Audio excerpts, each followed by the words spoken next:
Pendant le confinement, mon père s'est enfermé dans sa tête, comme ça, il oubliait qu'il l'était chez lui. Et c'est donc enfermé 2 fois, dans notre appart et dans ses idées, qu'il s'est dit « Tiens, et si je crée du lien avec l'extérieur ?» Ouais, ça paraît pas forcément évident comme ça. Et du coup, à chaque fois qu'une idée lui passait par la tête, tu sais, le genre de truc quand t'y penses, tu trouves ça cool, mais bon, tu passes rapidement à autre chose parce que tu te dis « Oh, je suis con ». Et bah lui, il en faisait une affiche. Pas con, une affiche par jour, du premier au dernier jour du confinement, publiée sur les réseaux sociaux sous le nom d'Affiche ton regard. Puis, il y a eu la fin du confinement. Alors nous, on n'était plus enfermés, hein. Mais lui, je sais pas si vous avez suivi, il l'était encore.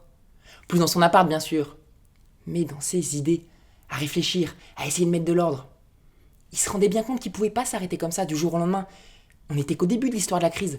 C'est comme si J.K. Rowling avait arrêté Harry Potter à l'épisode 1. On aurait vu Voldemort que 3 secondes derrière la tête d'un autre mec.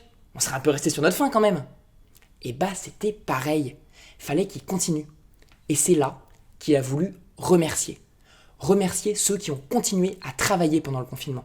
En mélangeant sa démarche d'affichiste et de photographe avec les affiches ton merci.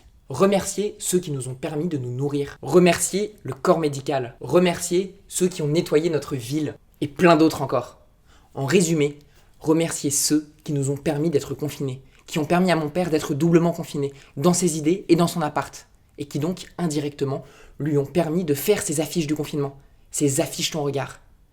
D'ailleurs, en parlant des idées à partir desquelles il a fait ses affiches, il y en a eu de toutes sortes. Des associations de mots, des images, des idées absurdes, réelles, déformées ou totalement fausses. Oui, quand on voit toutes les idées bizarres qu'il a eues, on se dit qu'on n'aimerait pas être tous les jours dans sa tête.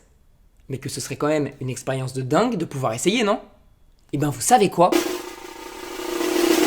C'est possible ! Car vous pouvez retrouver toutes ces affiches, les affiches ton regard et les affiches ton merci, dans le livre Le Paris confiné, disponible sur KissKissBankBank. Le lien est dans la description.